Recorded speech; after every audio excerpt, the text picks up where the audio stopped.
This school year, the Moffat County School District will use a new report card for all students in the elementary schools. The purpose of this video presentation is to explain why we changed to the new report cards, give an overview of the main changes, and provide help in making sense of them so that when it comes time for your parent-teacher conference, you and the teacher of your child will be able to spend most of your time talking about your child's progress and not about the new tool. First of all, why did the report cards change? From feedback on the old checklists from both parents and teachers, there was too much information. Second, new standards. The state of Colorado adopted new standards, and we found that our old checklists did not align. Last, we found that there was not enough focus on progress in our old report cards, that best practice is to also report on progress. So we will begin talking about the key changes. First, you'll notice that the rubrics have changed. Instead of having the old A for advanced, E for excellent, proficient, partially proficient, PP1, PP2, PP3, etc. We have a new rubric that's simplified, and it just reflects the standard. Below standard, approaching standard, meet standard, exceed standard, and we also have a score NA for not introduced, which I will explain later in the presentation. Key change 2, no separate checklist. As I reported earlier, this is all in one document. Before, we had a checklist for reading, a checklist for writing, a checklist for math, some grades, a checklist for science, and then the report card document itself. So now we only have one document. In order to do that, we had to minimize the amount of items on the checklist. You'll see a subject area and then a few things, fewer than before, under each of the categories for that subject. Key change 3, reading and writing merged together into one section called reading, writing, and communicating. So rather than having a separate reading section and a separate writing section, that is all combined into one section that indicates overall literacy.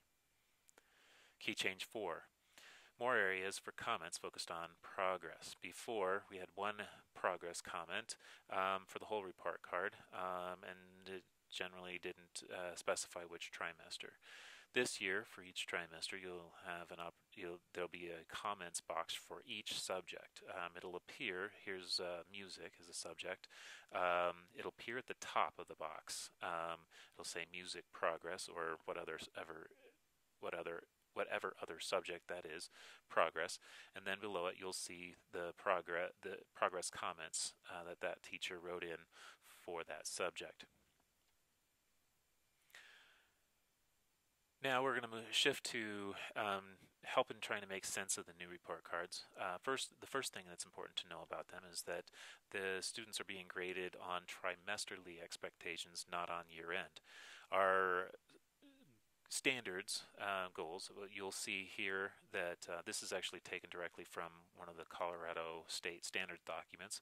This gray area, this little piece right here, formulate, represent, and use algorithms to compute with flexibility, accuracy, and efficient, is what you will find on one of our report cards. This is directly put onto the report card from the state standard. In the state standards, teachers have what we call evidence outcomes, and these are actually more specific things that we expect students, and these expectations are based on year-end expectations.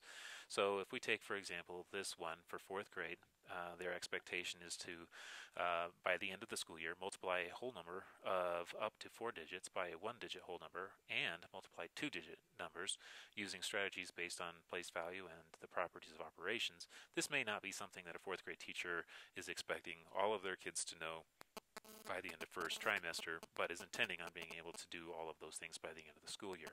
So their expectation at the end of the first trimester may be that they can multiply 1-digit numbers by other 1-digit numbers.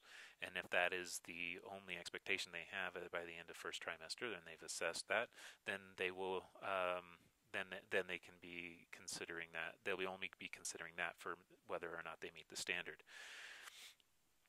Now, something that this can present, so first trimester they can do the 1-digit by 1-digit multiplication, so they get meeting standard. But second trimester, it's the expectation for this concept and skill is no longer to be 1 digit by 1 digit. Now they're doing 1 digit by 2 digit, with the intent by the end of the school year they're doing 2 digit by 2 digit.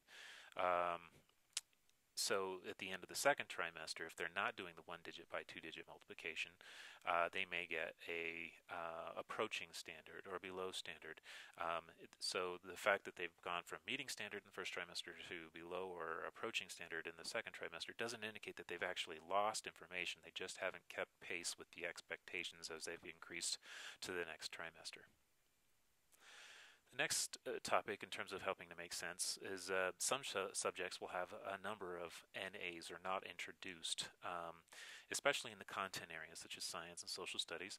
You will find that many of those subjects are taught in units, and the way their standards are stated in the state is based on units. You'll see that this concept and skill for 4th grade is energy comes in many forms such as light, heat, sound, magnetic, chemical, and electrical. They may not have done their unit on energy, and so during this trimester they would receive an NA for this because they've not covered this. With knowing that by the end of the school year all standards will have been taught, assessed, and reported on the report card at some point during the year. Next, wording on the standards comes straight from our Colorado standards, and we admit that it's not easy to interpret some of the wording. For example, this is a 4th grade example of reading, writing, and communication. Knowledge of complex orthography and morphology and word relationships. Orthology and morphology are not words that are typically used in the English language, and they simply mean orthography means spelling patterns and morphology means word meanings. We have provided a glossary, and we will send you a glossary, and we'll also have them available at parent-teacher conferences for you to use in order to help translate, if you will, the meanings of some of the Colorado State standards. In addition, order of subjects is alphabetical. Previously, I think we had behavior and then reading, writing, math, social studies, science later on. These are simply alphabetical, and the order of them just does not indicate any importance or priority of one subject over another. In addition, the number of areas assessed in a given subject is not an indication of importance or priority either.